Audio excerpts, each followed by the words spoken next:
Bienvenue sur Analyse du Monde, la chaîne dissidente qui donne des informations peu connues et multithématiques.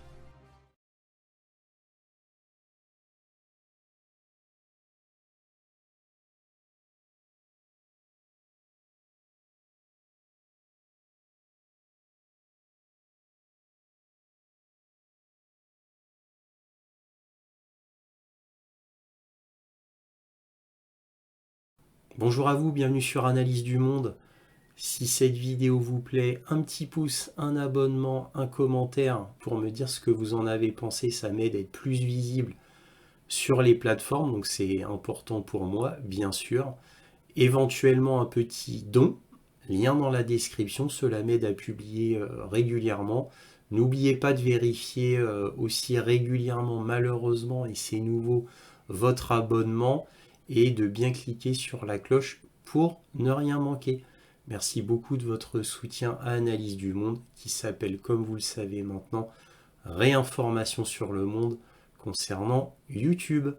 Voilà, donc cette vidéo, c'est le point sur l'Ukraine du 27 mai 2023 avec comme titre « Les États-Unis ont peur d'un abandon de l'aide à l'Ukraine à cause des républicains qui renaclent à continuer cette aide ». Alors comme d'habitude, cette vidéo est en deux parties. Il y a les informations générales et ensuite la carte militaire pour savoir ce qu'il se passe sur le terrain. Donc on va commencer les informations générales. Alors Bakhmout est tombé le 20 mai vers midi, prise par Wagner et l'armée régulière russe. Concernant le nombre de morts, on a un peu plus d'informations côté ukrainien. Il y a des rapports qui parlent de 40 000 morts minimum, donc depuis le début de l'année 2023, c'est-à-dire depuis janvier, avec une estimation depuis le début de la guerre entre 50 et 60 000 morts concernant Bakhmout, qu'il faudra maintenant appeler ou s'habituer à appeler Artyomovsk, puisque officiellement les Russes ont pris la ville. Donc ça y est, c'est confirmé à 100%, et c'est reconnu par tous les médias du monde maintenant. Voilà. Alors, sauf peut-être encore par le gouvernement ukrainien. Bien que le gouvernement ukrainien, maintenant, ça y est, il commence à lâcher l'affaire, puisque tous les médias, même occidentaux, même les plus acharnés, comme le Daily Telegraph, par exemple, ou le Daily Mail, reconnaissent la prise de Bakhmout, maintenant appelée Artyomovsk. Voilà. Alors évidemment, on ne saura pas exactement quels sont les chiffres, ou peut-être dans plusieurs années, on ne sait pas. Mais n'oublions pas que pour Bakhmout, aussi appelé Artyomovsk, c'est le général en chef des forces armées américaines qui avait repris les termes de Prigojine concernant le hachoir à viande. Ce terme vient de Prigojine et Mark Milley avait repris ce terme. Ensuite, l'ex-général suprême de l'OTAN, le général Wesley Clark, avait lui aussi repris ce terme de Prigojine. Il y a de cela déjà des mois, en admettant eux-mêmes que le hachoir à viande était du côté ukrainien, c'est-à-dire que c'était l'Ukraine qui se faisait massacrer. N'oublions pas quand même cela, qui est très important. Voilà, n'oublions pas aussi que les Américains conseillaient la retraite à Zelensky concernant Bakhmout. Voilà. Alors, pendant des mois, les médias nous disaient que les Ukrainiens avançaient, qu'ils avaient pris les gars de Wagner dans une souricière, que les Russes étaient faits comme des rats, d'après le général Syrski, le général en chef des forces armées terrestres ukrainiens. On nous disait que l'armée russe était composée surtout de soulards et de drogués, car aucun soldat russe n'avait la motivation de se battre, donc ils devaient boire de la vodka et prendre de la drogue pour réprimer la peur et leur manque de motivation, et pour augmenter leur manque de motivation. On nous disait que la plupart des mercenaires Wagner étaient des taulards à peine formés, voire pas du tout formés, est poussé sur le front comme de la chair à canon et que des dizaines de milliers étaient morts au combat, faisant un océan de cadavres qui gênait la marche des soldats ukrainiens dans Bakhmout tant il y en avait. Ça, c'était les mots du Daily Telegraph, du New York Times et de bien d'autres encore.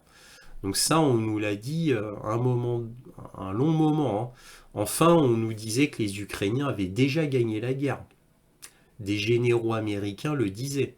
Car comment pourraient-ils perdre la guerre puisqu'ils avaient l'aide américaine? Donc non seulement Bakhmout, Altiomosk maintenant, n'allait être qu'une formalité, mais en plus l'armée ukrainienne pouvait déjà dire qu'elle avait déjà gagné la guerre et que Poutine devait déjà se préparer à faire comme Adolf Hitler, c'est-à-dire aller dans son bunker pour aller se suicider.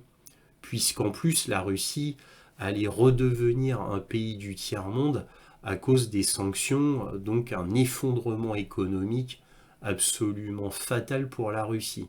Voilà, à cause des redoutables sanctions de l'Occident. Voici quelques exemples que j'avais lus dans les journaux et que j'ai remis ici. On entendait aussi sur les experts de la Russie, des experts de plateau télé bien sûr, et des généraux occidentaux. Bon, on va passer là-dessus, mais vous voyez que évidemment il s'avère que c'est tout l'inverse, bien sûr, concernant la réalité. Selon le journal Insider, l'Ukraine perd 10 000 drones par mois à cause du brouillage électronique russe au profit des Russes qui envoient de faux signaux et perturbent leur navigation selon des chercheurs anonymes. Ça, c'est la journaliste Mia Jankovic du 22 mai 2023 qui a publié ça dans Insider. Alors, en fait, pourquoi les Ukrainiens perdent, là ils disent environ 10 000 drones par mois? C'est parce que les Ukrainiens achètent des drones chinois, de bas étage bien entendu, ils les militarisent et donc ils sont très très facilement brouillables au niveau de l'électronique. C'est pas des vrais drones de guerre, des vrais drones militaires de guerre comme évidemment les grands États peuvent en avoir. Par exemple, pour les Turcs, c'est le Bayraktar, un exemple comme ça. Le 22 mai, une attaque a été faite dans l'oblast de Belgorod près de la frontière russo-ukrainienne. Voici ce que dit un article du New York Times du 22 mai. Alors je lis. Des vidéos mises en ligne lundi et vérifiées par le New York Times ont montré les conséquences d'une attaque contre un poste frontière près de Grevoron, une ville de Belgorod au nord de la ville de Kharkov, dans l'est de l'Ukraine. Un groupe appelé la Légion de la Russie libre, qui dit que ses rangs sont composés de Russes, a affirmé être à l'origine des attaques. Le groupe opère sous l'égide de la Légion internationale ukrainienne. Donc ils opèrent sous le gouvernement ukrainien. La Légion internationale ukrainienne, c'est là où tous les volontaires à l'international vont pour s'engager afin de combattre aux côtés de l'Ukraine. C'est une force de combat supervisée par des officiers ukrainiens. Alors, tout ça démontre l'implication totale de Kiev déjà. Article du New York Times. Le gouvernement ukrainien, qui suit généralement une politique d'ambiguïté délibérée sur les frappes à l'intérieur du territoire russe, a déclaré qu'il n'était pas à l'origine de l'attaque. Un conseiller du président Volodymyr Zelensky, Mikhailo Podolyak, le fameux Podolyak, a déclaré que Kiev regardait les événements à Belgorod avec intérêt et étudiait la situation, mais que Kiev n'avait rien à voir avec cela. L'agence de renseignement militaire ukrainienne a identifié les assaillants comme, entre guillemets, des citoyens russes favorables à l'opposition. Andriy Youssov, un porte-parole de l'agence de renseignement ukrainien, a déclaré aux médias ukrainiens que les partisans russes travaillaient pour Kiev. Ça contredit les propos de Podolyak. Encore une fois, article du New York Times du 22 mai.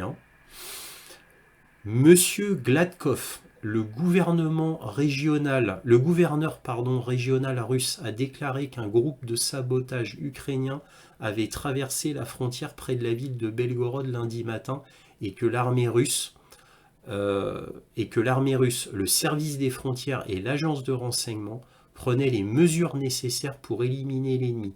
Lundi soir, il a signalé que 8 résidents russes, donc de l'oblast de Belgorod, avaient été blessés.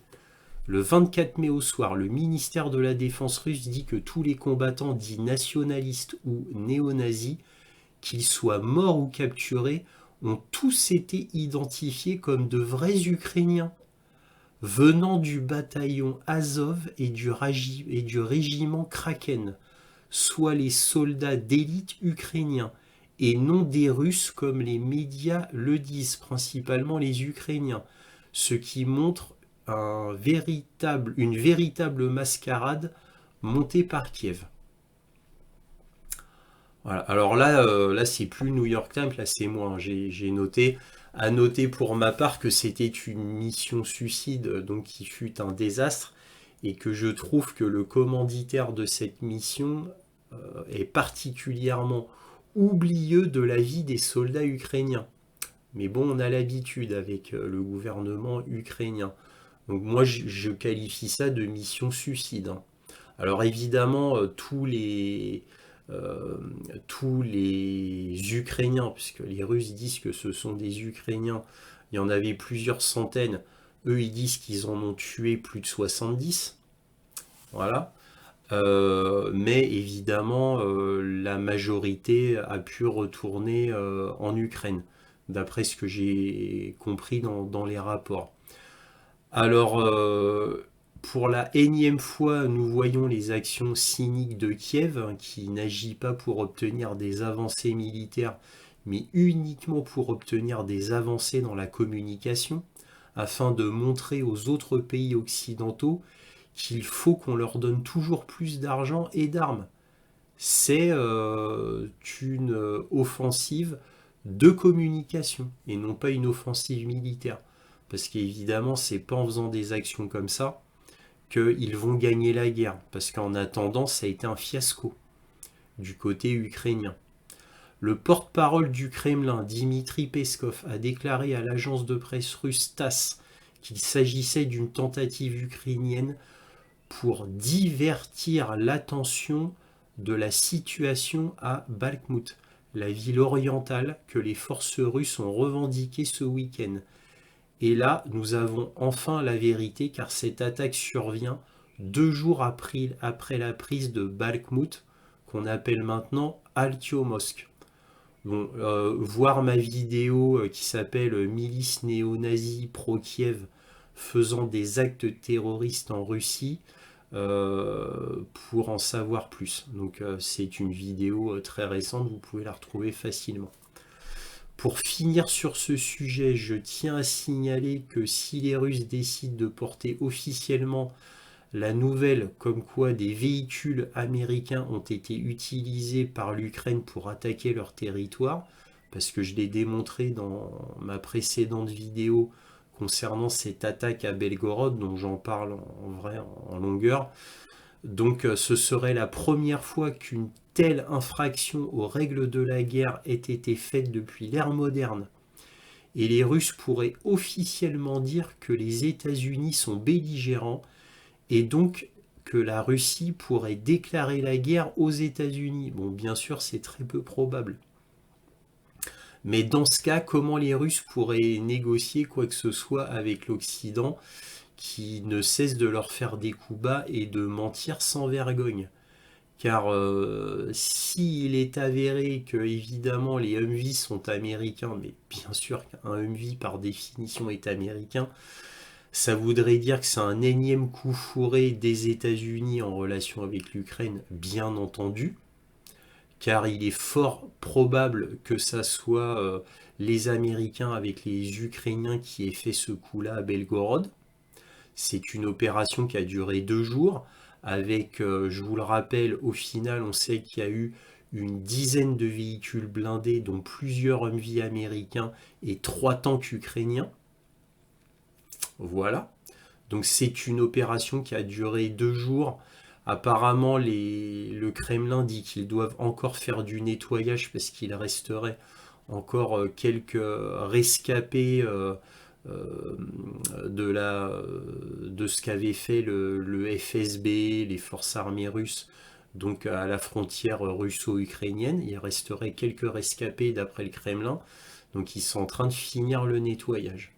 Mais c'est une opération qui a duré 2 jours, qui a fait un mort, qui a fait quelques blessés civils russes, et qui n'a pas pu se faire comme ça vite fait sur le coin d'une table. Ça a été préparé. Et tout porte à croire que les Américains sont derrière la manœuvre. Alors moi j'ai une source qui s'appelle le colonel Kassad, mais moi je le connais, son vrai nom c'est Boris Rossin, c'est son vrai nom. Pour ceux qui connaissent, les grands connaisseurs connaissent tous le colonel Kassad. Ça fait partie des grandes sources de connaisseurs russes qui sont de très très bonnes sources, très fiables, exactement comme Simplicius par exemple, ou John Helmer, ou Brian Berletic, etc., etc. Donc, lui, donc Boris Rossin, confirme que les Américains étaient bien derrière. Voilà, les connaisseurs reconnaîtront cette source. Toujours le 24 mai, il y a eu une attaque importante de drones suicides Geranium 2, aussi appelé Shahed 136, sur la ville de Kiev par les Russes. 36 drones furent lancés sur la capitale dans l'unique but d'appauvrir en missiles le système antiaérien ukrainien. Kiev dit avoir arrêté tous les drones, ce qui, si cela était vrai, serait une excellente nouvelle pour les Russes. Je rappelle que des hauts responsables militaires anglais avaient conseillé aux Ukrainiens de laisser passer les drones russes afin d'économiser les si chers missiles anti-aériens, chers dans le sens coûteux. Apparemment, Kiev ne les ont pas écoutés, ces deux généraux anglais. Donc Kiev dit avoir arrêté les 36 drones, les Geranium 2. Ça veut dire que le but des Russes a été totalement atteint. Voilà. Le 26 mai, des véhicules militaires transportant des missiles nucléaires tactiques sont entrés en Biélorussie afin, selon le président Loukachenko, de protéger la Russie et la Biélorussie des attaques polonaises ou ukrainiennes. Voilà. Alors, ces missiles tactiques nucléaires, c'est nouveau sur la scène internationale. Parce que jusqu'à récemment, les experts n'avaient eu aucune preuve comme quoi la Russie en possédait. Bon, là, ils en possèdent visiblement. Voilà. En tous les cas, cela inquiète le monde entier, mais cela prouve que la Russie sera prête. Donc les commentaires belliqueux qu'avait prononcé le chef de l'État polonais envers la Biélorussie, maintenant je suppose qu'il va y réfléchir à 2 fois avant d'agresser la Biélorussie. Bon, évidemment, tout le monde a su que ce n'était que des paroles, et que des paroles en l'air. Mais bon, on ne sait jamais avec les Polonais. Le général en chef de l'armée ukrainienne, Zaloujny, est toujours absent après plus de 2 semaines. Cela fait maintenant un très très long moment, puisque Zaloujny, qui est le chef suprême des forces armées ukrainiennes, avait tendance à faire beaucoup d'apparitions, à faire beaucoup de commentaires. Et là, ça fait plus de 2 semaines. Je vous rappelle que Zaloujny a manqué un meeting extrêmement important où il devait être là avec les Américains. Et il n'est pas venu à ce meeting. Je rappelle quand même ça. Voilà. Donc il devait parler directement avec le général Miley. Le gouvernement ukrainien dit qu'il a envoyé des courriels pour répondre, mais cela est très suspect. Voilà. Parce que le gouvernement ukrainien dit qu'il va très bien et qu'il travaille comme d'habitude. Voilà. N'oublions pas que Zaloujny avait fait un entretien avec le journal The Economist il y a de cela plusieurs mois, et qu'il avait été très pessimiste en disant que s'il n'avait pas au moins 300 tanks, 600 véhicules blindés, 500 obusiers, etc., il ne pourrait pas gagner cette guerre. C'était au moment où il conseillait Zelensky de faire une retraite de Bakhmout, aussi appelé Artyomovsk. Enfin, Zaloujny était contre une offensive majeure de l'armée ukrainienne, puisqu'il n'avait pas du tout le matériel voulu et tous les hommes formés nécessaires. Cela dit, après, il rentra dans le rang, certainement après s'être fait sermonner par Zelensky, qui lui-même se fait sermonner par le Pentagone, qui veut absolument une grande offensive ukrainienne pour vite en finir. Des rumeurs russes disent que Zaloujny est hospitalisé, car il aurait eu un shrapnel dans la tête. Voilà. Mais aucune confirmation officielle côté Kremlin. Ça, c'est que des rumeurs côté russe, mais absolument rien d'officiel. Une vidéo ukrainienne circule qui le montrerait en parfaite santé. Mais cela reste à confirmer car beaucoup pensent que cette vidéo est ce qu'on appelle en anglais un deepfake. Bon, alors tout cela reste à confirmer. Moi j'ai vu la vidéo, apparaît réel, on voit bien Zaloujny, mais il fait un petit signe de la main, il dit deux mots sur un coin de table comme si c'était un soldat de bas étage. Alors que c'est le général suprême de l'armée ukrainienne. Bon, alors évidemment, beaucoup doutent de cette vidéo qui demande à être confirmée. Bon voilà, ça c'était concernant Zaloujny. Le 22 mai, donc là je remonte un peu en arrière, encore une énième attaque massive de missiles de l'armée russe sur toute l'Ukraine visant principalement des dépôts de munitions et d'essence. La ville de Dniepro fut particulièrement touchée car c'est la ville qui semble le point central pour le rassemblement des forces ukrainiennes d'après les autorités russes. Elle a reçu 16 missiles de croisière et 20 drones Géranium 2. C'est énorme, absolument énorme. Le ministère de la Défense russe, maintenant, annonce presque tous les jours la destruction de Storm Shadow anglais, montrant à quel point il est facile de les intercepter. Ce qui rejoint mes précédents commentaires où je disais que ces missiles n'étaient pas si furtifs que cela, ils n'avaient que le vol en basse altitude pour eux. Alors j'ai eu plus d'informations et d'ailleurs je fais un petit erratum. Je vous avais dit que dans une de mes vidéos sur les Storm Shadow qui coûtaient environ 900 000 euros, en fait c'est pas du tout ça, mes informations étaient fausses. En fait un Storm Shadow coûte environ 3 millions de dollars, bon, en gros 3 millions d'euros quoi. Voilà, donc un Storm Shadow coûte beaucoup plus cher que ce que je vous avais dit dans une de mes vidéos. Excusez-moi pour mon erreur. Donc j'ai aussi appris que c'était un missile qui pouvait voler au plus bas à 30 mètres, ce qui est très très bas pour un missile de croisière, effectivement.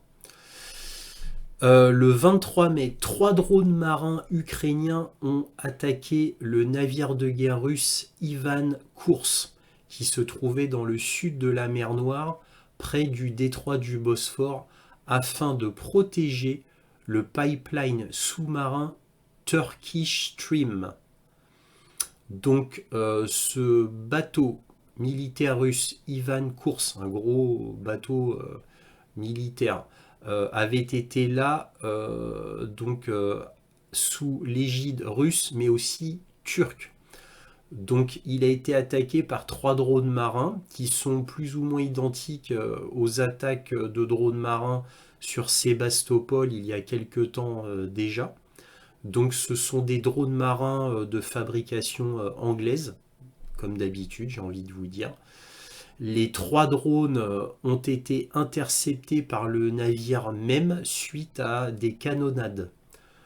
Donc apparemment, ils auraient été envoyés et pilotés depuis le port d'Odessa.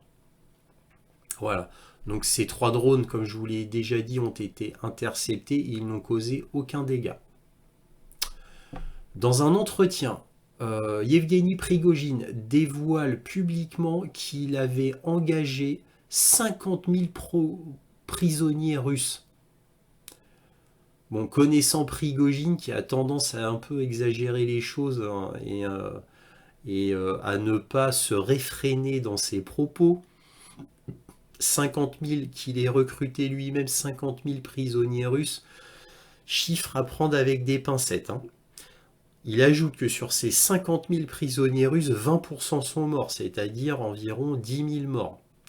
Il dit aussi qu'il y aurait eu 5 000 morts côté soldats Wagner, dans le sens vrai soldat de Wagner, depuis le début de la guerre.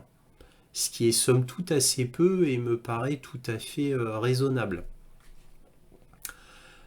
Chiffre qui étonnamment correspond exactement à ce que disait John Kirby, le porte-parole du Pentagone, qui avait dévoilé que les troupes Wagner avaient perdu 10 000 hommes ex-prisonniers russes. Donc on ne sait pas si Prigojine a repris tout simplement les chiffres de John Kirby, le porte-parole du Pentagone, qui avait déjà dit ça quelques semaines auparavant. Ou est-ce que c'est lui qui se trouve à être tombé sur les mêmes chiffres que John Kirby? Donc je rappelle les choses. Prigojine et John Kirby s'entendent pour dire que côté Wagner, il y aurait eu 10 000 morts de prisonniers russes. Voilà. Donc, on ne sait pas si, encore une fois, Prigojine a repris les chiffres de John Kirby et donc qu'il pense que Kirby avait raison sur les chiffres. Donc il a ajouté aussi qu'il a tué environ 50 000 soldats ukrainiens à Bakhmut, donc Artyomovsk, depuis le début de la bataille. Alors si cela était vrai, ce serait une catastrophe énorme pour l'armée ukrainienne. Alors il faut espérer que ce chiffre soit exagéré si on est du côté ukrainien. Ayant enfin des chiffres concernant les morts de Wagner, cela pourrait s'ajouter à l'estimation d'environ 20 000 morts côté russe que l'enquête de la BBC avait faite il y a de cela quelques mois. Alors eux, ils avaient fait leur calcul 12 400 morts côté russe. Voilà. Ça, c'est l'armée russe régulière, hein. On ne parle pas des chiffres de Wagner, hein. L'enquête de la BBC ne prenait pas en compte les morts de Wagner. Je tiens quand même à souligner ce fait. Ce qui faisait, en gros, sans compter Wagner, dans les vraies estimations qu'avait donné le colonel McGregor, c'est-à-dire qu'en réalité, côté russe, armée régulière, il y avait un peu plus de 20 000 morts. Voilà. Donc si on ajoute les chiffres de Prigojine, cela ferait en tout et pour tout 35 000 morts côté russe, en comptant Wagner. Alors bien sûr, les chiffres qu'il donne sur le nombre incroyable de prisonniers russes qu'il aurait lui-même embauchés, ça, encore une fois, ça à prendre avec des pincettes, hein. Alors bon, nous verrons bien. Bon, mais si c'est ce qu'il dit, mais si ce qu'il dit est vrai, donc ça veut dire que vraiment, effectivement, ça veut dire que Wagner a utilisé ses ex-prisonniers russes comme de la chair à canon, hein. Prigojine qui normalement se dit très humain et très proche de ses hommes, ça voudrait dire qu'il n'est pas si humain que cela. Voilà.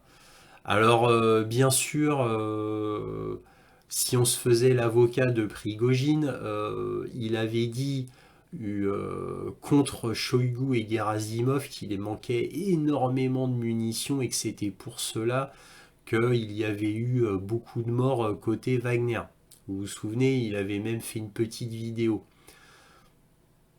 Bon, Ça, c'est Prigojine, hein. Maintenant, tout ce que dit Prigojine, hors bataille gagnée ou bataille perdue, quoi, il n'y a jamais eu de bataille perdue côté Wagner, mais on va dire euh, tout ce que disait Prigojine concernant les villes vraiment gagnées par Wagner, les pertes de terrain, les avancements de terrain, où là il a toujours dit la vérité à ma connaissance.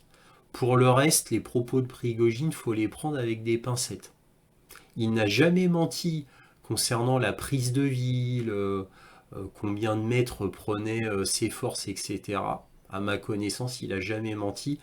Par contre, ses propos pour le reste, c'est à prendre avec des pincettes. Alors, évidemment, ça peut être entièrement vrai, mais moi, j'ai rien qui confirme hein, ses propos. Voilà. En tous les cas, je peux vous dire qu'il déteste Shoigu et Gerasimov. C'est archi confirmé à ce niveau-là. Voilà.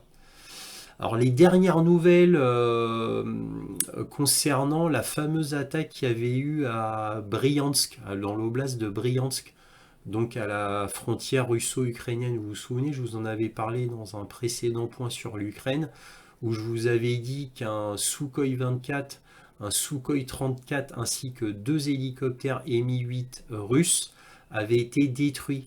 Alors moi, les dernières infos que j'ai eues, ça vient du côté russe, et apparemment, ils auraient été détruits par des tiers amis, c'est-à-dire c'est les Russes qui auraient détruit leurs propres appareils. Et ça vient de mes rapports russes. Hein. Attention, c'est pas les Ukrainiens. Donc les Russes disent eux-mêmes qu'ils ont commis une erreur et qu'ils ont détruit un Sukhoi 34 et un Sukhoi 24. Par contre, on ne sait toujours pas si c'est un ou deux hélicoptères Mi-8 russes. Ça reste à confirmer. Mais c'est les Russes qui disent qu'ils auraient détruit leurs propres avions militaires et leurs propres hélicoptères suite à une erreur. Voilà, alors pourquoi je vous dis ça vient du côté russe? Parce que moi j'ai eu l'info du blogueur Simplicus. Alors son nom complet c'est Simplicus the Thinker.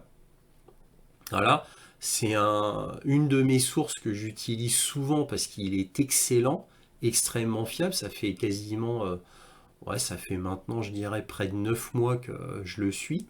Et il ne s'est jamais trompé. Quoi. Il ne m'a jamais fait de coup fourré. Voilà, donc j'ai tendance à le croire. Voilà.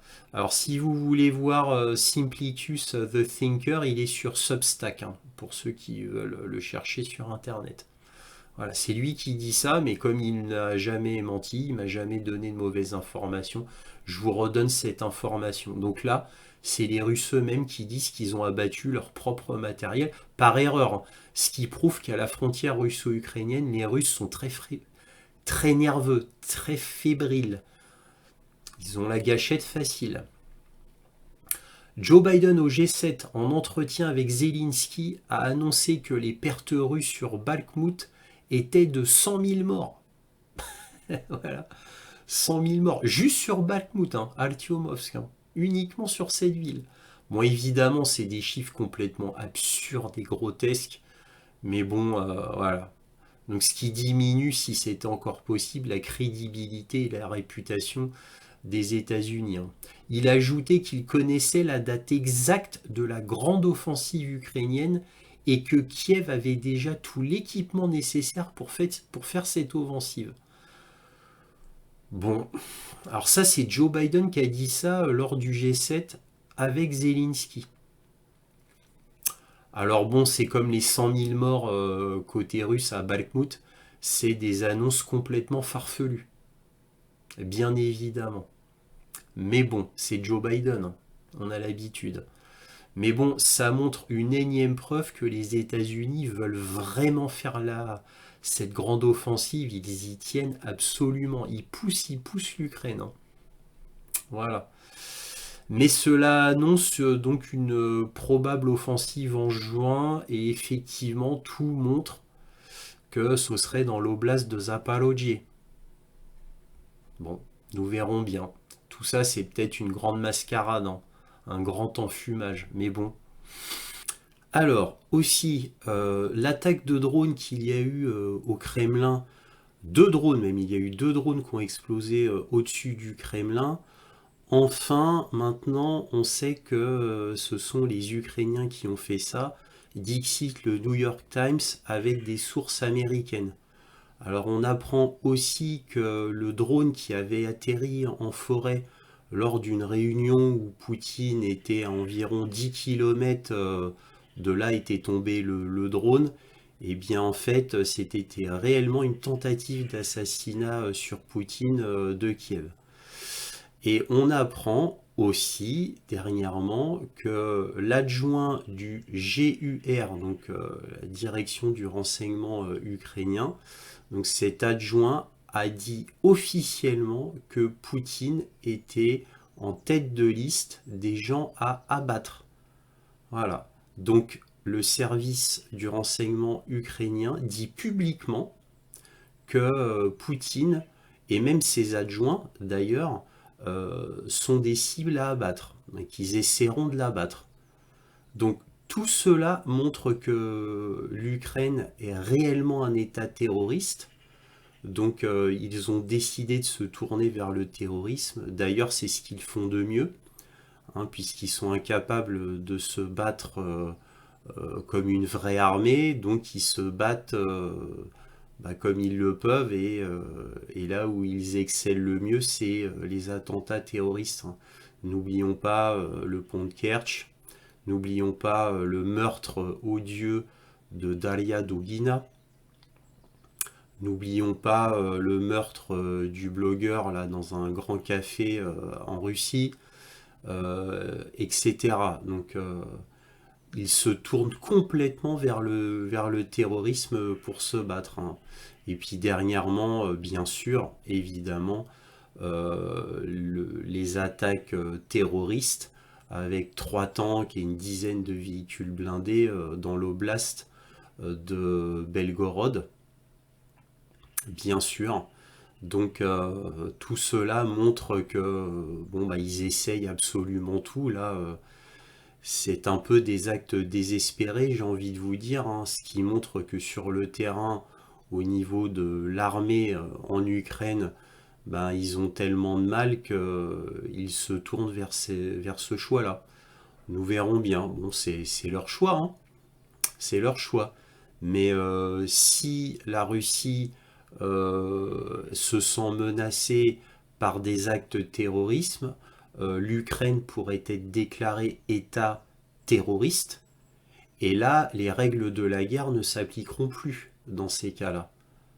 Et là, l'Ukraine prendra cher. Ça veut dire que ça montera encore d'un cran. Et déjà que là, le cran, je le trouve assez élevé. Là, ça veut dire qu'il y aura, je pense, beaucoup de morts côté ukrainien si cela persiste. Ce n'est que mon avis, hein, peut-être que je me trompe, hein. Mais en tout cas, c'est mon sentiment. Voilà. Et d'après ce que moi j'ai lu, alors là, côté ukrainien, les rapports que j'ai lus côté ukrainien, c'est que apparemment les Ukrainiens, lors de la grande offensive prévue, entre guillemets, ils veulent absolument reprendre la centrale nucléaire de Zaporijie, aussi appelée centrale nucléaire d'Energodar, parce que c'est de la ville d'Energodar, hein. Donc, et là, ça ferait sens, ce serait logique. Faut pas oublier que la centrale d'Energodar, c'est plus de 20% de l'électricité ukrainienne, hein, avant la guerre, hein. Donc la centrale nucléaire d'Energodar est absolument indispensable pour l'Ukraine. Donc je le comprends, ça fait sens.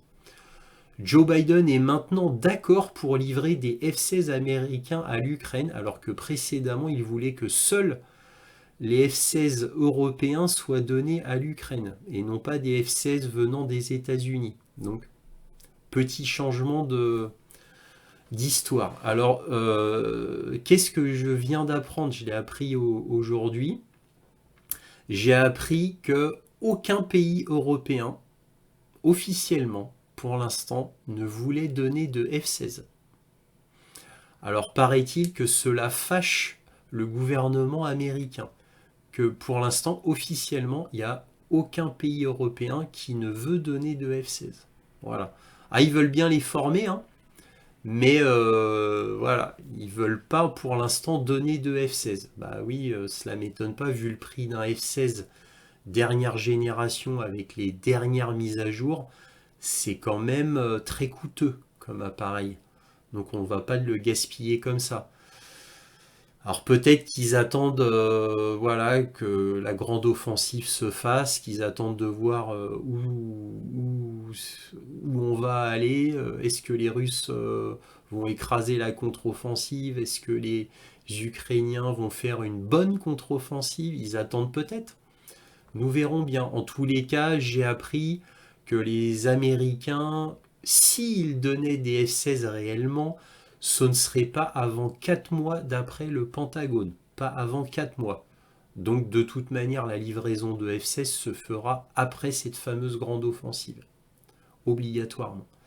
Et aussi, évidemment, le Pentagone a quand même avoué que les F-16 ne changeraient rien au cours de la guerre, dans le sens que ce n'est pas l'élément qui ferait tout basculer.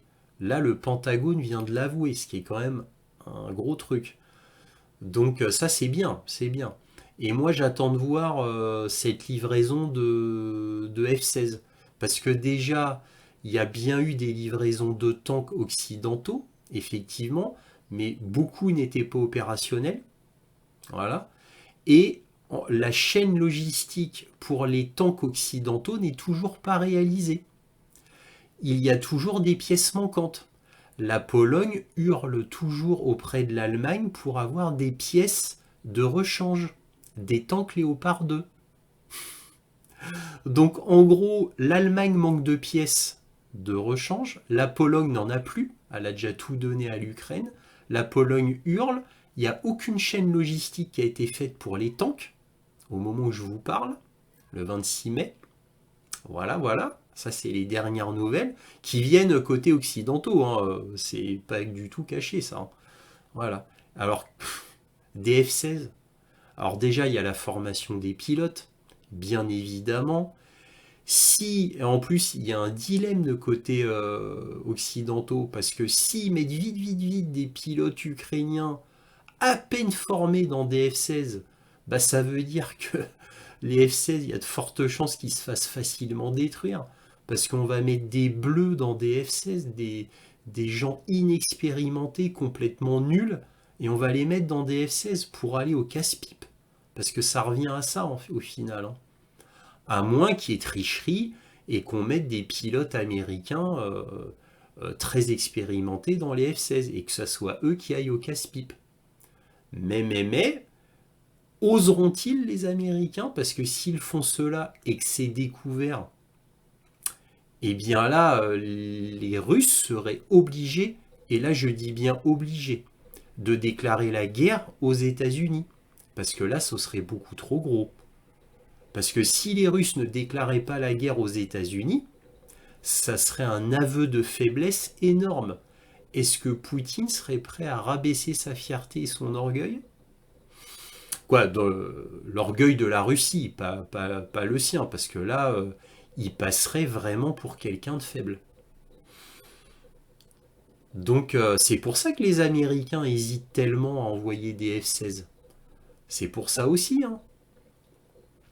Donc, et puis évidemment, d'autant plus avec des pilotes américains, parce que là, c'est un casus belli clair et net. Le coup des tanks, bon, tout ça, de donner des tanks occidentaux, bon, ça prête pas trop à la guerre encore. C'est trop insignifiant.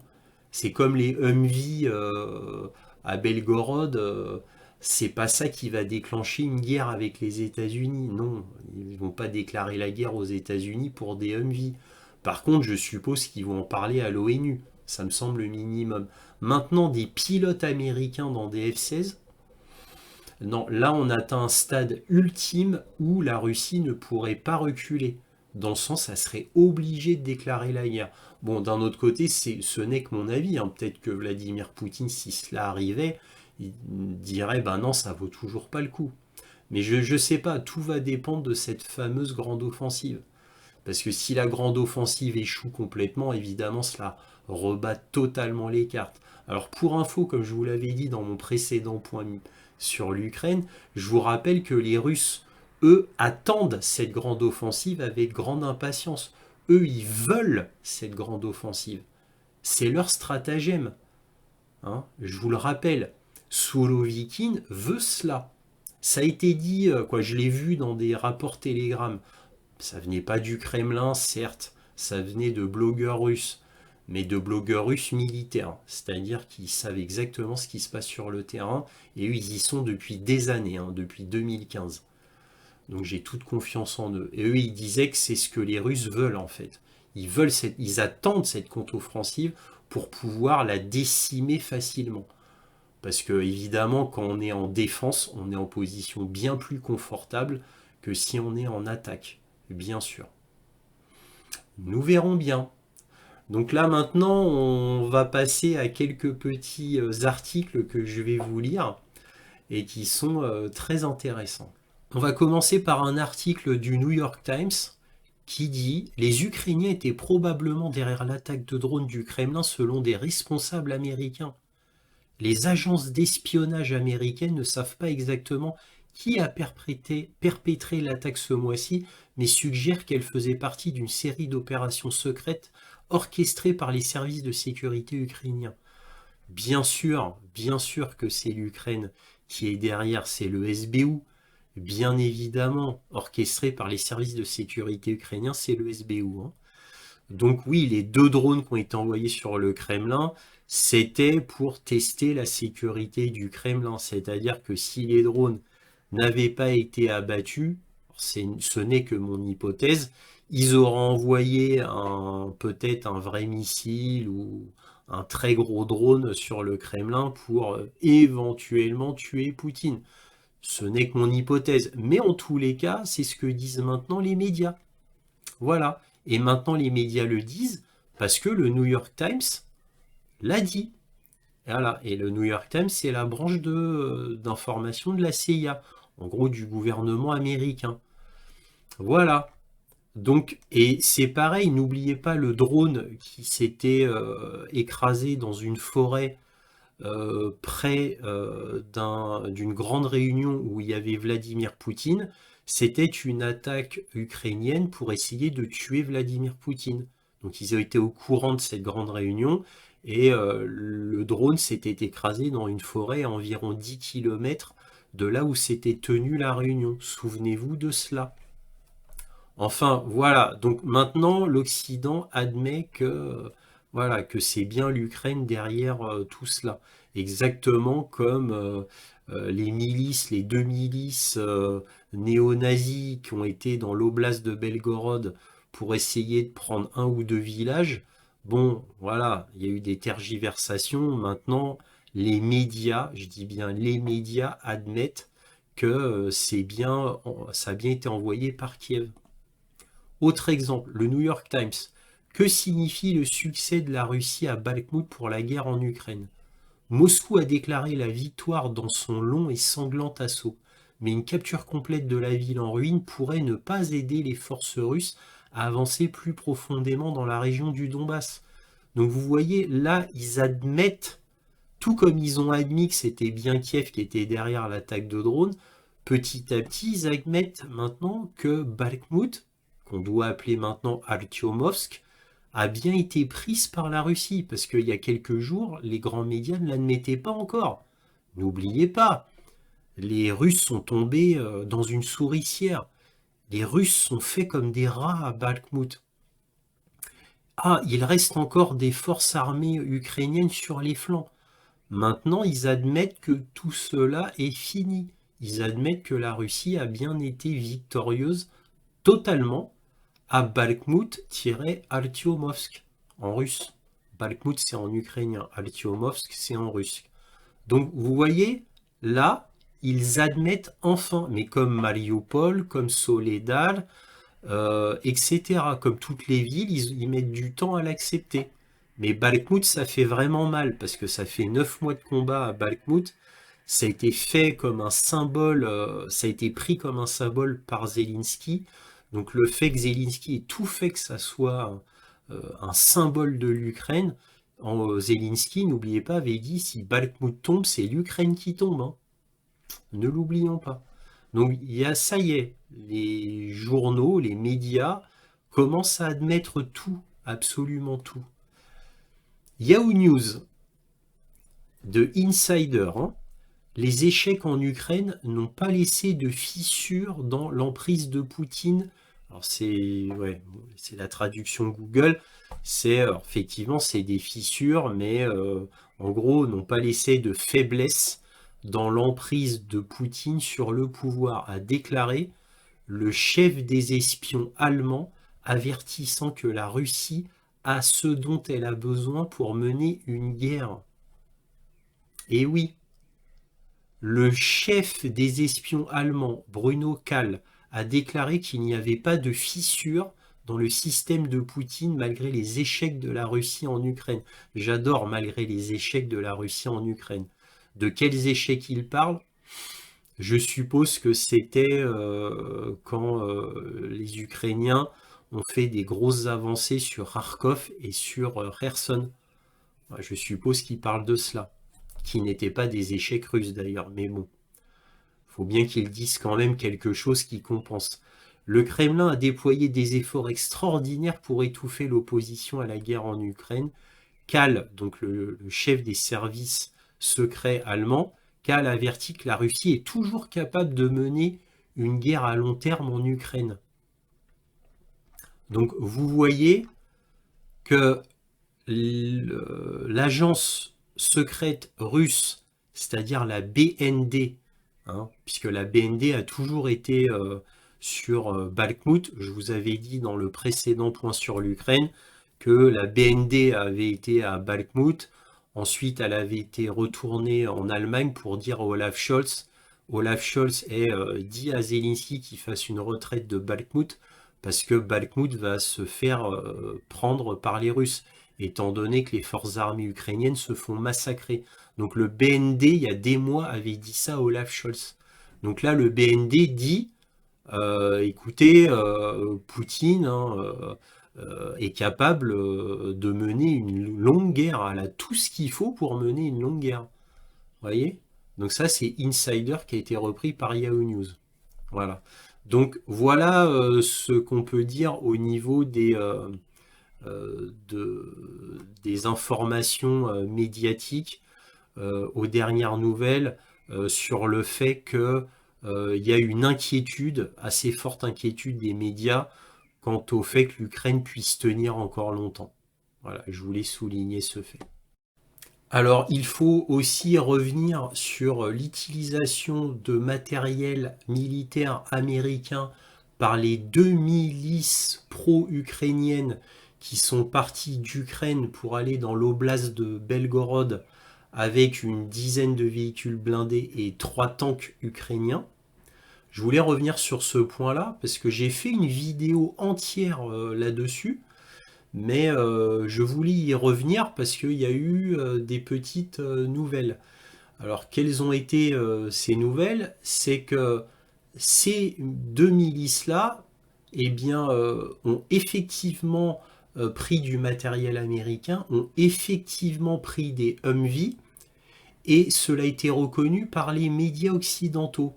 Et j'ai regardé hier LCI, alors attention, hein, LCI, hein, et LCI a bien admis que les 2 milices ukrainiennes, même s'ils disent que c'est des Russes, et au final on a appris que ce n'étaient pas des Russes mais des Ukrainiens, d'après le ministère de la Défense russe, tous les 70 de la milice qui ont été capturés ou tués étaient tous des Ukrainiens. Voilà, donc je le rappelle comme ça parce que ça on va pas vous le dire dans les grands médias. On vous dit pas ce qu'a dit le ministère de la Défense russe. Déjà, c'était des Ukrainiens et non pas des Russes anti-Poutine. C'est ce que dit le ministère de la Défense russe. Maintenant, est-ce que tout le monde était ukrainien? Je ne sais pas. Les 70 tout du moins. Alors comme ils étaient plusieurs centaines dans cette affaire-là et que les autres ont réussi à fuir, étaient-ils tous vraiment de nationalité ukrainienne? Je ne le sais pas, le ministère de la Défense russe ne l'a pas dit. Mais en tous les cas, LCI a reconnu que du matériel américain avait bien été utilisé par ces deux milices dans l'oblast de Belgorod. Donc, dont les Humvee, pas les trois tanks étaient bien ukrainiens. Cela a causé un problème international, comme je vous l'avais dit dans ma vidéo, ou je vous avais dit dans ma vidéo précédemment. Je vous avais dit que si cela était avéré, les Russes pouvaient en parler à l'ONU et dire que les États-Unis étaient donc belligérants. Et la Russie pourrait dire donc qu'elle pourrait être en guerre avec les États-Unis. Elle en aurait le droit, en toute légitimité. Donc là, ça a causé de tels problèmes, puisque maintenant tout le monde reconnaît que c'était bien du matériel américain. Donc là, évidemment, surtout les Humvee, c'est-à-dire les véhicules blindés pour les troupes. Et donc, que s'est-il passé? Eh bien, les États-Unis ont fait une réunion. Et ils ont fait une réunion télévisée. Réunion entre guillemets, hein, une conférence plus exactement. Et cette conférence eh bien, a été tenue par John Kirby, qui est le porte-parole du Pentagone, et Lloyd Austin, le secrétaire à la défense américain. Et ces deux personnages-là ont dit que non, non, nous on a donné le matériel à l'Ukraine, mais l'Ukraine se doit d'utiliser le matériel américain uniquement en Ukraine et ne peut en aucun cas l'utiliser contre la Russie. Alors certes, précédemment, les États-Unis ont laissé entendre que la Crimée, pour les États-Unis, était l'Ukraine. Mais bon, ça, c'est un petit point de détail, j'ai envie de vous dire. Parce que la Crimée, elle a toujours été bombardée de toute manière par les Ukrainiens depuis le début. Sabotage, drones, missiles, quoi, la Crimée a tout eu, hein, déjà. Donc ça ne change rien. La Crimée est une cible énorme pour les Ukrainiens. Mais bon, bref, on dit aux Ukrainiens, bon, les Américains, John Kirby et Lloyd Austin disent nous, officiellement, on donne du matériel militaire américain aux Ukrainiens, mais ils ne doivent pas l'utiliser sur le territoire russe, uniquement en Ukraine. Parce que, évidemment, les Américains ont pris peur. Parce que là, ça la fout mal. Là, c'est la première fois dans l'ère moderne de l'histoire qu'une telle chose arrive. Parce que la guerre de Corée, la guerre du Vietnam, la guerre d'Afghanistan, d'Irak, toutes les guerres modernes, tous les belligérants faisaient bien attention d'utiliser le matériel à bon escient pour éviter un casus belli où deux grandes puissances s'affrontent directement. Parce que toutes ces guerres-là, c'est des guerres par truchement. C'est jamais des guerres directes. Parce que des guerres en direct, ce serait terrible. Imaginez-vous URSS États-Unis en direct. Non, pas possible. Il y a toujours un truchement. Voilà. Donc, les guerres par truchement, tous les belligérants ont toujours fait très attention. Mais là, pour la première fois, eh bien, il y a eu une brèche. Et donc, c'est pour ça que John Kirby, directement, et Lloyd Austin sont intervenus, pour éviter que la Russie ait tous les atouts en main officiels et légitimes pour déclarer la guerre aux États-Unis, directement. Donc là, ils ont pris toutes les précautions, là, les Américains. Donc là, en plus, très mauvaise publicité pour l'Ukraine, puisque les deux milices étant néo-nazis. Et oui, quoi que les médias en disent, parce que les médias disent qu'il y en a une, mais pas l'autre. Voilà. Mais c'est un problème quand même, puisque c'est un fait avéré. Et même les médias maintenant admettent que c'est bien l'Ukraine qui a envoyé les deux milices en Russie, dans l'oblast de Belgorod. Bah oui, une dizaine de véhicules blindés, dont plusieurs Humvee et 3 tanks, évidemment. Alors, au début, les Ukrainiens, dont Podolyak, donc le conseiller de Zelensky disait en rigolant, ah, c'est simple, on trouve ça dans tous les magasins, on peut acheter des tanks et des véhicules blindés. Oui, bon, hormis la blague, en attendant, ils ont bien dû se procurer ce matériel par quelqu'un. Malheureusement, des miliciens ont vendu la mèche puisqu'ils ont dit à la télévision ukrainienne que bah oui, ils sont bien en relation avec le gouvernement ukrainien et que c'est bien les Ukrainiens qui les ont aidés pour le matériel. Donc déjà, l'Ukraine était grillée. Donc même LCI maintenant le reconnaît, pour vous dire. Et donc il y a un des chefs de cette milice, là ça vient de sortir, hein, je l'ai vu ça tout à l'heure. Eh bien, il y a un des chefs qui a dit, mais vous savez, nous, le matériel, alors, c'était après l'intervention de John Kirby et de Lloyd Austin. Juste après, il dit, ah mais nous, les Humvee et les tanks, on les a pris dans le Donbass, chez les Russes. En fait, les Russes avaient capturé les Humvee et les tanks, et nous, on a recapturé les Humvee et les tanks aux Russes.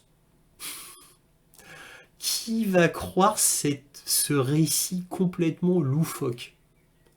Des miliciens, des simples miliciens paramilitaires, même entraînés, ils auraient été au-delà de la ligne de front, ou à la ligne de front, ils auraient piqué des tanks et des véhicules blindés. Non mais n'importe quoi. N'importe quoi.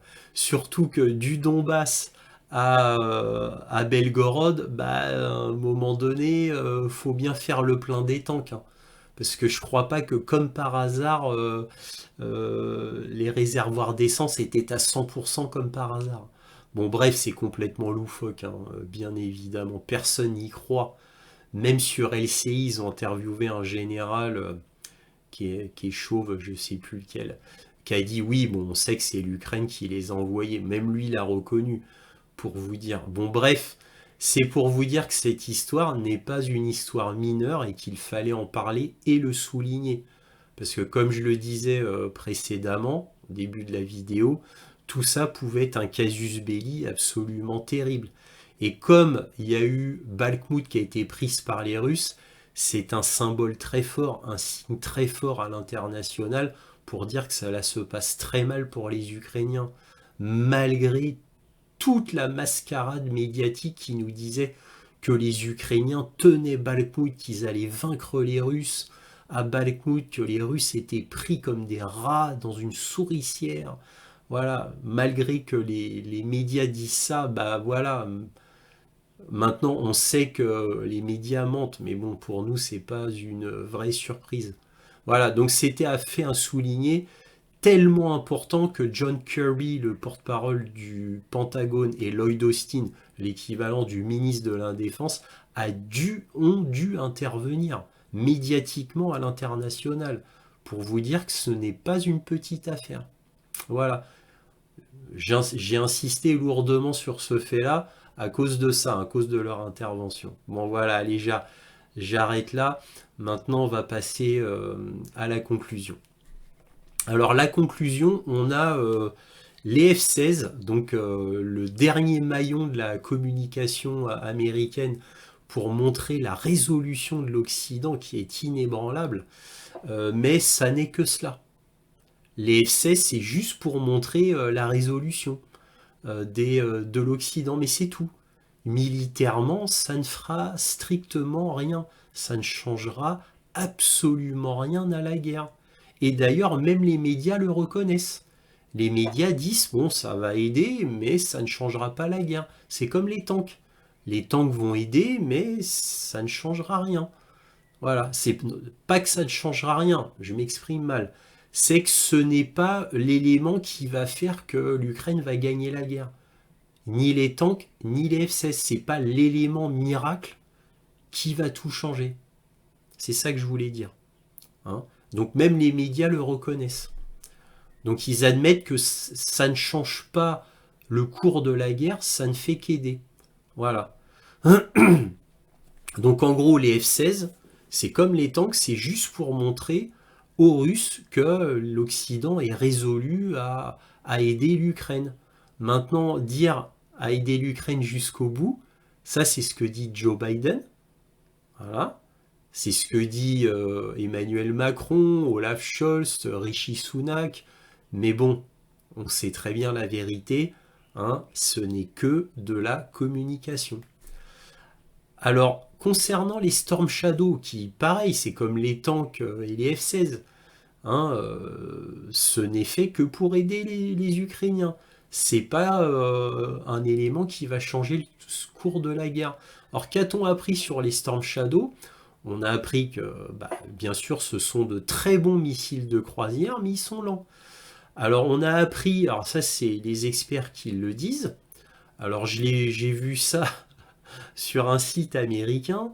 Eux, ils disent que c'est un excellent missile de croisière qui a 450 kg de charge, qui est... alors, ouais, alors, en lisant ce site de la défense américaine, j'ai appris qu'en fait, un missile valait 3... il vaut environ 3,12 millions de dollars. Donc je tenais à faire un erratum, je m'étais trompé, je vous avais dit dans un précédent point sur l'Ukraine que ça coûtait environ 900 000 euros. Non, en fait ça vaut plus de 3 millions d'euros un seul missile Storm Shadow. Alors c'est encore pire que je le pensais pour les Ukrainiens, dans le sens que les Anglais vont... Alors déjà que je disais qu'ils n'allaient pas en envoyer beaucoup parce que ça coûtait 900 000 euros, mais en fait ça coûte plus de 3 millions d'euros. Donc ils vont vraiment pas en envoyer beaucoup. Voilà. Et donc en gros, donc ces experts ils disent que ben, le Storm Shadow c'est parfait quand vous avez une cible qui n'est pas défendue, mais dès que vous avez des systèmes antiaériens dignes de ce nom de dernière génération, en gros le Storm Shadow n'a quasiment aucune chance de passer. Alors eux ils disent c'est pour ça que quand il y a une cible importante qui est défendue, en fait il faut en envoyer au moins 3 voire 4 missiles pour une seule cible, si la cible est importante, bien évidemment. Ça c'est pour être quasiment sûr de toucher. Vous imaginez, les experts ils disent avec un Storm Shadow, faut 3 à 4 missiles pour être quasiment certain de toucher la cible. Et je ne crois pas que les Ukrainiens puissent se permettre d'envoyer pour chaque cible, admettons, 3 missiles. Je ne le pense pas. Voilà, alors donc bon, les Storm Shadow, bon bah c'est comme les tanks, c'est comme les F-16. Je rappelle que les tanks, il y a encore une fois, je rappelle qu'il n'y a aucune chaîne logistique qui a été mise en place pour les tanks. Je rappelle que les Polonais hurlent qu'ils n'ont pas assez de pièces de rechange pour les tanks Léopard 2, que les Polonais sont très fâchés avec Olaf Scholz à ce niveau-là. Je rappelle que les tanks ont été envoyés par l'Occident, beaucoup ne sont pas fonctionnels parce qu'ils ont été envoyés dans une telle urgence pour dire dans les médias, regardez, on a tout de suite envoyé les tanks, mais ils n'avaient pas été finis au niveau de la maintenance. Ils les avaient envoyés que pour la com, ça veut dire que la maintenance doit être finie maintenant par les Ukrainiens, certainement avec des Anglais envoyés sur place. Donc vous voyez, c'est que de la com. Les F-16, ils ne seront pas là avant 4 mois, au minimum. Et donc vous imaginez une formation de 4 mois, de 6 mois ou même d'un an, en admettant qu'il y ait déjà eu en réalité des Ukrainiens formés, où ça fait déjà un an qu'ils sont formés, eh bien ça ferait des Ukrainiens absolument mauvais, des pilotes absolument mauvais, qu'on enverrait à l'abattoir sur le front, avec des F-16 qui se feront dégommer. Évidemment, parce que manipulés par des pilotes débutants, tout simplement. Donc tout cela est hautement ridicule et encore une fois, que de la communication. Que de la communication. Vous vous souvenez, les tanks, on devait en envoyer 300 à l'Ukraine, des tanks occidentaux, hein, je dis bien. c'est-à-dire des Abrams, des Léopard 2 et des Challenger 2. Au final, ils n'en ont eu que quelques dizaines, je dis bien de tanks occidentaux. J'ai plus les chiffres en tête, je crois qu'ils en ont eu 70, je crois. Quelque chose comme ça. Bref, donc rien n'a été fait pour les tanks. Dans le sens pour la maintenance, la logistique, les dépôts d'essence pour les tanks, etc. Rien n'a été fait. Donc, qu'attend-on? Voilà. Et tout est comme ça. Tout est comme ça. Donc, les États-Unis feront comme ils font toujours, comme ils l'ont fait pour la Corée, pour le Vietnam, pour l'Afghanistan, pour la Yougoslavie, pour l'Irak, pour la Libye. Bref, ils ne feront que renchérir. Ils renchérissent, ils renchérissent. Voilà, ils donnent toujours plus d'armes, toujours plus d'argent, jusqu'à ce qu'ils n'en puissent plus. Puis après, ils s'en iront, et comme d'habitude, ils s'en iront la queue entre les jambes, comme cela fut le cas pour toutes les guerres. Pour toutes les guerres. Qu'est-ce qui s'est passé pour la Corée? On a une Corée du Nord plus forte que jamais. Plus forte que jamais. Corée du Nord. On a la Libye. La Libye, le chaos complet. L'Irak, le chaos complet. Avec un gouvernement irakien qui se détourne des États-Unis de plus en plus. Avec une haine des États-Unis pour le peuple irakien. Pareil pour la Libye d'ailleurs. Hein. Voilà. Que s'est-il passé en Syrie? En Syrie, les Américains essayent de s'incruster. Ils volent le céréal et le pétrole de la Syrie. Et ils sont en train de construire une base américaine en Syrie, carrément. Carrément, pourquoi pas? Pourquoi pas? Carrément. Ils sont en train de le faire au moment où je vous en parle. Donc, les Américains vont encore une fois se faire avoir, mais sauf que cette fois, ce n'est plus comme dans le temps. Parce que dans le temps, ils partaient certes la queue entre les jambes, mais ils avaient toujours leur énorme puissance militaire et surtout économique. Ils avaient une hégémonie mondiale au niveau de l'économie, et même militaire, pourrait-on dire. Mais là, c'est plus le cas. Les États-Unis s'effondrent économiquement, ils s'effondrent militairement. Les États-Unis s'effondrent. Ils s'effondrent économiquement avec bientôt un défaut de paiement qui peut être extrêmement grave, qui peut précipiter les États-Unis dans un gouffre. Ils ont un effondrement sociétal avec le progressisme aux États-Unis qui détruit toute la société américaine au niveau des universités, au niveau des entreprises et au niveau des militaires où ils n'arrivent plus à recruter. Les militaires s'effondrent aux États-Unis. Et au niveau aussi militaire, au niveau matériel. Le matériel américain s'effondre aussi. Ils n'ont plus rien. J'exagère un petit peu. Hein. Parce qu'ils ont tout donné à l'Ukraine. Et ils en ont donné énormément depuis 2014, fin 2014. Et ils n'ont jamais arrêté. Sans compter qu'ils ont donné énormément d'aide militaire à la Corée du Sud, là aux Philippines, au Japon. Bah oui, parce qu'il y a une future guerre avec la Chine. Donc ils s'y préparent. Ils ont armé Taïwan. Voilà. Et je ne vous parle pas des autres pays. Je ne vous parle pas des autres pays dans le monde dont aucun média ne parle. Je ne vous parle pas de l'aide militaire à l'Arabie Saoudite pour la guerre au Yémen. Bon là ça se calme, hein, la guerre au Yémen depuis que l'Arabie Saoudite a fait la paix historique avec l'Iran. Ça se calme beaucoup au Yémen. Mais pendant des années, pendant 7 ans, il y a eu la guerre au Yémen. Officiellement, ça continue.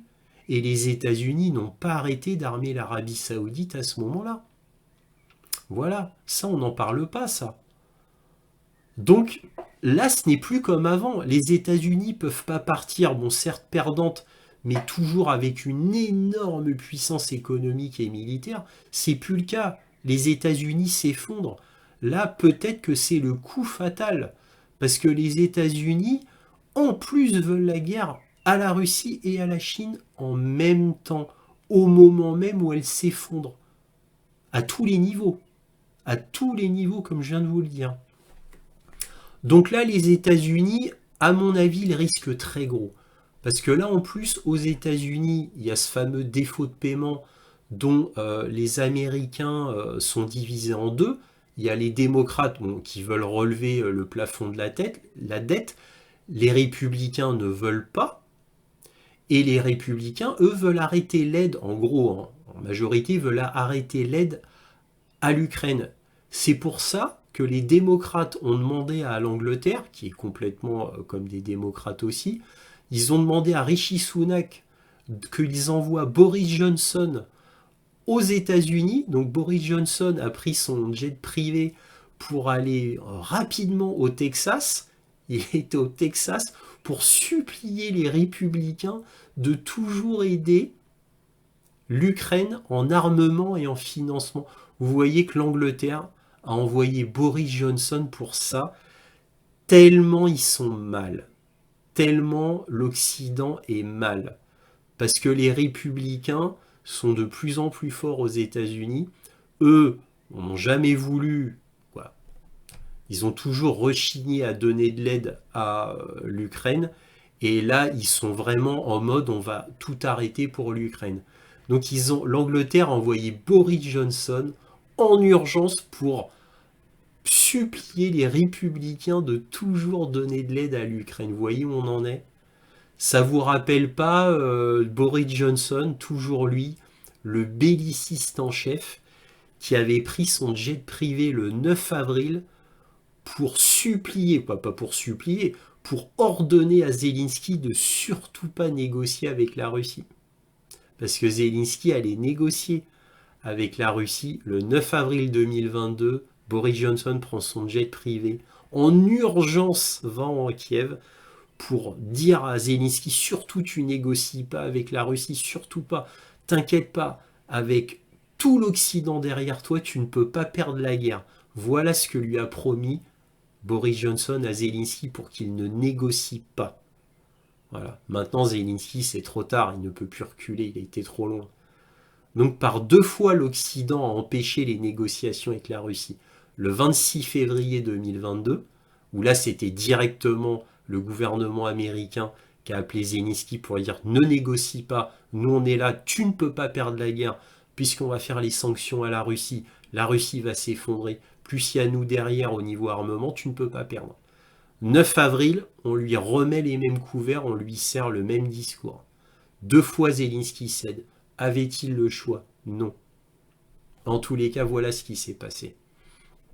Donc à la fin, on a une armée russe plus puissante que jamais, qui a fait des erreurs, bien sûr. La Russie a fait des erreurs. Au début de la guerre, à un moment donné, certains militaires n'étaient pas payés. Donc ça, c'était une erreur grave. Mais ça a été réglé en 2 semaines par Vladimir Poutine lui-même. Donc voilà. Il y a eu des erreurs aussi d'équipement, où à un moment, les équipements n'arrivaient pas à temps, ou mal. Eh bien, Vladimir Poutine s'en est très vite occupé. Il a mis moins de 3 semaines pour régler le problème, parce que c'était évidemment extrêmement urgent. Voilà. Donc ça a été promptement réglé.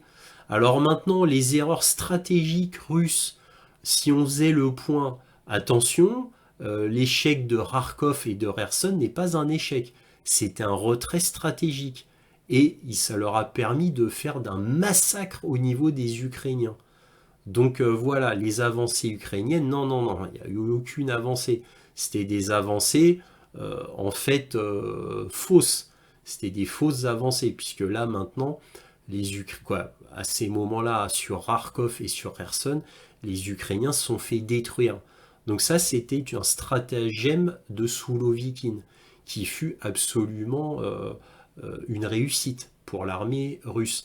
Par contre, il y a eu de graves erreurs stratégiques, par exemple sur Ougledar, qui est le nom russe de la ville. Les Ukrainiens disent Vuhledar, qui est dans le sud-ouest par rapport à la ville de Donetsk. Effectivement, les Russes auraient dû prendre déjà depuis longtemps Ougledar. Ils ont fait des erreurs stratégiques. C'est pour ça qu'on a vu dans les médias une petite colonne de chars russes qui s'est fait détruire. Il y aura tout un truc à dire là-dessus, je vous le dirai éventuellement sur la carte militaire, mais c'est assez complexe, donc je ne sais pas si je vais vous en parler là, peut-être la prochaine fois. Mais en gros, il y a des histoires de mines, il y a un mauvais commandant qui a dit un peu n'importe quoi. Au lieu de prendre Ouglédar tout simplement en siège et bombarder Ouglédar, et ben, il y a eu un assaut qui a été fait par l'armée russe parce qu'ils ont vu soi-disant une opportunité. Et là, l'armée russe a pris un gros revers, a perdu quelques blindés, ils ont perdu quelques hommes. Mais voilà, bon, leur offensive a échoué. C'était une erreur stratégique russe parce que les Russes eux aussi ont fait des erreurs. Ça, c'était leur plus grosse boulette, effectivement, effectivement. Mais ils se sont vite rattrapés. Les Russes, avec tout leur savoir, toute leur expérience, est devenue maintenant l'armée la plus puissante du monde, avec un complexe militaro-industriel qui marche 24 heures sur 24, 7 jours sur 7, et tous les jours de l'année, pourrait-on dire.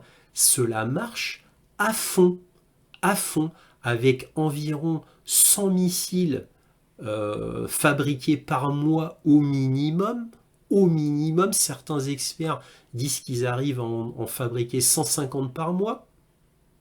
Dimitri Medvedev a dit que maintenant la Russie pouvait fabriquer 1300 chars par an. Voilà. Donc l'industrie militaro-industrielle russe est au pinacle. Voilà. Les soldats russes sont maintenant ultra expérimentés et extrêmement nombreux. On estime le chiffre de soldats russes en Ukraine entre 500 000, 700 000. Certains disent même plus maintenant. On va dire aller 600 000 en moyenne. C'est énorme. Donc évidemment, Vladimir Poutine maintenant doit faire une offensive, à mon avis. Lui aussi, il est un peu en difficulté. Ça peut pas durer éternellement cette guerre. Même en Russie, ça s'impatiente. En Occident, ça s'impatiente. Le Pentagone pousse pour que les Ukrainiens fassent leur grande offensive, apparemment en juin. Donc il pousse. Mais voilà, ça peut pas durer non plus éternellement pour les Russes. Donc voilà, donc les Russes doivent faire aussi une grande offensive aussi. C'est mon humble avis. Maintenant, nous verrons bien. Peut-être qu'ils continueront leur guerre d'attrition jusqu'à affaiblir tellement les Ukrainiens que les Ukrainiens feront une reddition. Je ne sais pas. Mais en tout cas, à mon avis, les Russes prendront Kharkov, prendront Odessa. Ça me semble logique. Ça me semble difficile d'abandonner ces oblasts-là. Ce n'est que mon avis. Voilà, allez, c'était ma conclusion, j'arrête là. Et maintenant, nous allons passer à la carte militaire. Voici la carte militaire. Alors, je rappelle que c'est une carte militaire qui a été faite par les Ukrainiens. Donc, toujours garder ça en tête. Donc, comme d'habitude, on commence par le sud et là, on va aller très au sud. Puisque là où il y a la petite main blanche que vous voyez, là a été attaqué le navire militaire Ivan Cruz, qui a été attaqué par 3 drones marins de fabrication britannique. Donc ils sont venus apparemment du port d'Odessa, ils ont fait tout ce chemin-là et ils ont attaqué le Ivan Cruz, et qui les a détruits par des coups de canon. Donc plusieurs rafales ont été nécessaires pour anéantir ces 3 drones britanniques qui ressemblent à des tout petits navires noirs comme des kayaks, on va dire, mais remplis d'explosifs. Donc le Ivan Cruz a pu rentrer indemne puisqu'il a été filmé au port de Sébastopol. Sébastopol en français. Voilà, donc il a été filmé, donc les Russes ont pu prouver qu'il était intact et qu'il n'a eu aucun dégât. Alors, plus précisément, Odessa a encore été attaqué par des missiles cette semaine. Donc, la chose, c'est que presque tous les jours maintenant, les Russes envoient des missiles et des drones partout en Ukraine. Donc ça n'a plus rien de surprenant, donc je ne vais pas dire à chaque fois telle ou telle ville, je vais simplement parler des événements les plus importants. Donc il faut savoir aussi que Dniepro a été particulièrement touché, que Kiev a été très touché, Donc Dnipro, il y a il y a une dizaine de missiles de croisière qui sont tombés sur Dnipro. 36 drones sont tombés sur Dnipro. Dnipro a pris cher, hein, voilà. Sinon, bon, bah, rien de plus par rapport à d'habitude concernant la zone, l'oblast de Kherson. L'oblast de Zaporojye, eh bien évidemment, la centrale nucléaire d'Energodar, aussi appelée centrale nucléaire de Zaporojye, est extrêmement surveillée par les Russes, puisque les Russes savent très bien que c'est un endroit stratégique pour les Ukrainiens qui veulent absolument récupérer cette centrale qui est vitale pour eux, vu qu'elle donne plus de 20% d'électricité à toute l'Ukraine. Donc évidemment, quoi d'autre? Eh bien, sur Orerov, toujours des combats, hein, ce sont les zones sensibles, bien évidemment. Là, sur Ougledar, il y a eu des avancées russes, mais très lentes, très faibles. Par contre, on sent vraiment que les Ukrainiens sont à la peine et manquent de munitions, étant donné qu'ils n'ont plus vraiment de logistique, dans le sens que avant, quand les Russes déminaient, le lendemain c'était reminé. Maintenant, c'est plus le cas d'après les rapports Telegram que j'ai lus. Il n'y a plus de reminage. Donc là, c'est quand même un signe de faiblesse de la part des Ukrainiens. Donc les Russes vont bien évidemment prendre Ougledar, puisque de toute manière, il n'y a aucun suspense. C'est exactement comme à Bakhmout. Bakhmout devait tomber, bah, toutes ces forteresses, Ougledar, Malinka. Vous voyez Malinka un peu comment les Russes sont un petit peu avancés. Avant ils étaient là, maintenant ils sont là. Donc par rapport à la semaine dernière. Donc ça avance tout doucement. Les Russes avancent tout doucement, mais très très très sûrement. C'est pareil, avant cette ville-là, Krasnolivka, d'où étaient envoyés les obus sur Donetsk, bah là, depuis quelque temps, Donetsk ne reçoit plus d'obus. Ça veut dire que Krasnolivka, ils ont plus d'obus. Donc voilà, ils ne tirent plus sur Donetsk, sachant que Donetsk, il n'y a jamais eu de cible militaire, hein. Donetsk, c'est que des cibles civiles, hein. Des hôpitaux, des écoles, des supermarchés, c'était que ça, hein. Des rues qui étaient des immeubles qui ont été attaqués, mais jamais de cible militaire. Il n'y en a aucune à Donetsk. Il n'y en a jamais eu, hein. C'est autour qu'il y en avait. Mais bon, jamais ils envoyaient des obus sur des cibles militaires autour. Vous allez me dire, la distance est peut-être un peu trop loin.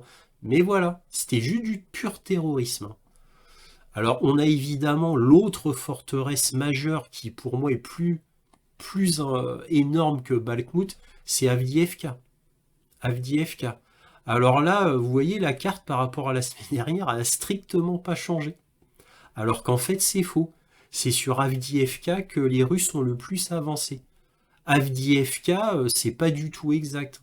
En fait, ils sont plutôt là, d'après ce que j'ai compris, les Russes. Donc, le chaudron se referme. Et les deux pinces se referment. On les pince surtout celles du nord. Donc, Avdiivka, c'est là où il y a eu les plus grandes avancées russes. Donc, Avdiivka, grosse forteresse. C'est après Bakhmout, voilà. C'est la plus grande. Voilà. Donc, quand Avdiivka va tomber, ce qui ne saurait tarder, eh bien, en fait, c'est là que ça va faire très très mal. Parce que Bakhmout, on le sait depuis un moment que ça allait tomber, puisque ça allait quand même, ces dernières semaines, ça avançait relativement vite pour Wagner. Voilà. Sauf que là, il n'y a pas Wagner, hein, c'est que l'armée russe. Et Avdiivka, c'est tellement énorme comme forteresse, ça va faire vraiment très très mal. Les médias seront obligés d'en parler, bien évidemment. Alors ensuite, on remonte, bah, Bakhmout, voilà. Là, ils étaient obligés. Ah, là, ils étaient obligés, hein. Là, vous voyez, ça y est, c'est fini. Et pourtant, c'est les Ukrainiens qui ont fait la carte, hein. Et là, vous voyez que ça y est. Avant, la semaine dernière, là, c'était blanc. Tout ça, c'était blanc. Et ben, regardez maintenant. Alors, faut savoir que sur Ivanivskié, c'est une petite forteresse. c'est Ivanivski, bah voilà, va être englouti. C'est une petite forteresse qui résiste bien, parce qu'il y a des forces assez importantes ukrainiennes, mais elle va très vite tomber malgré tout. Par contre, là où les Russes vont avoir beaucoup plus de mal, à mon avis, c'est sur Tchassivial. Tchassivial, ça fait des mois que je vous en parle. Ça fait plusieurs mois que déjà ils ont renforcé la ville parce qu'il y avait déjà une retraite ukrainienne sur Tchassivial quand ils ont vu que Bakhmout allait tomber. Tchassivial, elle a été renforcée ces derniers mois. Ça va être vraiment difficile. Donc le verrou, ça va pas être Ivanivsié, ça va être Tchassivial. Voilà. Une fois que Tchassivial tombera, là je ne sais pas. Alors maintenant les rapports sont plus aussi clairs qu'avant. Moi tous les rapports pendant des mois et des mois que j'avais, c'est qu'une fois que Tchassivial tomberait, les Russes piqueraient directement sur Kramatorsk et pour finir, pour prendre Slaviansk, évidemment. Bah là, bon, peut-être que c'est plutôt voilà, Mykolaiv qui va passer après et peut-être Konstantinivka. On verra. On verra. Mais moi, d'après ce que... Bon, ça fait des mois que je vous le dis. Hein, moi, c'était plutôt la direction quand Chassivial tombera. Moi, ce que j'ai lu dans des rapports Telegram, c'est de piquer directement sur Kramatorsk. Nous verrons bien. Nous verrons bien. Alors évidemment, les autres points extrêmement importants, c'est Sivelsk. Sivelsk. Alors les Russes sont avancés. Hein. Les Russes sont avancés. Là, la carte est assez fausse. Elle est assez exacte pour Bakhmut. Pour Sivelsk, autre point extrêmement important, les Russes sont avancés. Ça se voit pas, mais ils ont avancé. Moins que sur Avdiivka. Avdiivka, c'est là où ils ont le plus avancé. Ils avancent lentement. Hein. Sivelsk, c'est énorme. Hein. C'est comme Avdiivka. C'est pas, il n'y a pas plus d'Ukrainiens à Sivelsk qu'à Avdiivka. Mais par contre, bah, il y a d'autres villes. Hein, voilà, où c'est des petites, des mini-forteresses. Les Russes vont avoir un peu de mal pour Sivelsk. Hein, c'est exactement comme Avdiivka. Hein. Ça va faire la même chose. Avdiivka, c'est extrêmement important. C'est un nœud routier extrêmement important, comme vous pouvez le voir. Ici, ça dessert tout, Sivelsk. C'est pour ça que je vous parle toujours des mêmes villes à chaque semaine. Voilà. Nous avons bien sûr Liman. Alors Liman, c'est en ukrainien, Krasny Liman en russe. Je vous rappelle que les Russes avaient cette zone. Ils avaient Krasny Liman. Et comme l'année dernière, Liman, à un moment donné, ils étaient très faibles, les Russes. Hein. Les Ukrainiens ont commencé à complètement entourer Krasny Liman.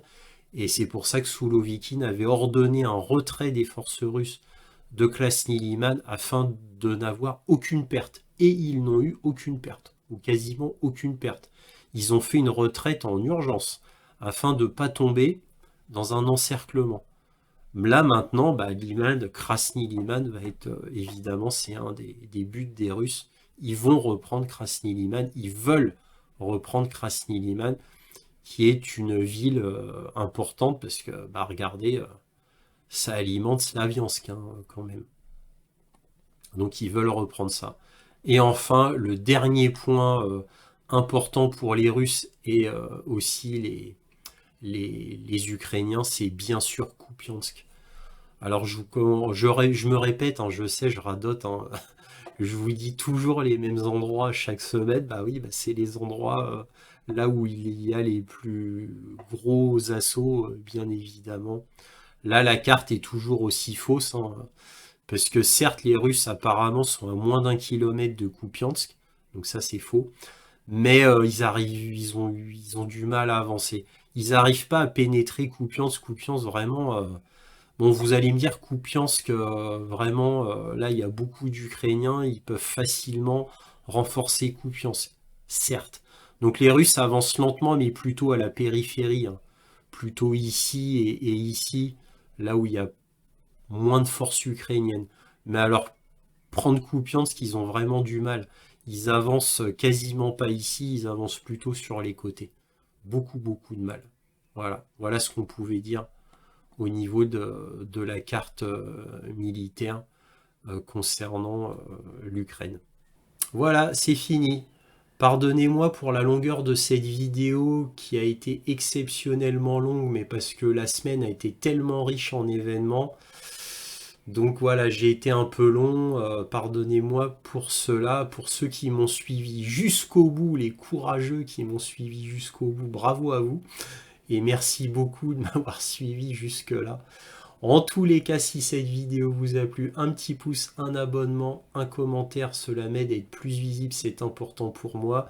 N'oubliez pas de vérifier votre abonnement parce que je l'ai vu de mes yeux, des désabonnements en direct effectivement et des réabonnements en direct parce que certains de mes abonnés ont beaucoup de réflexes.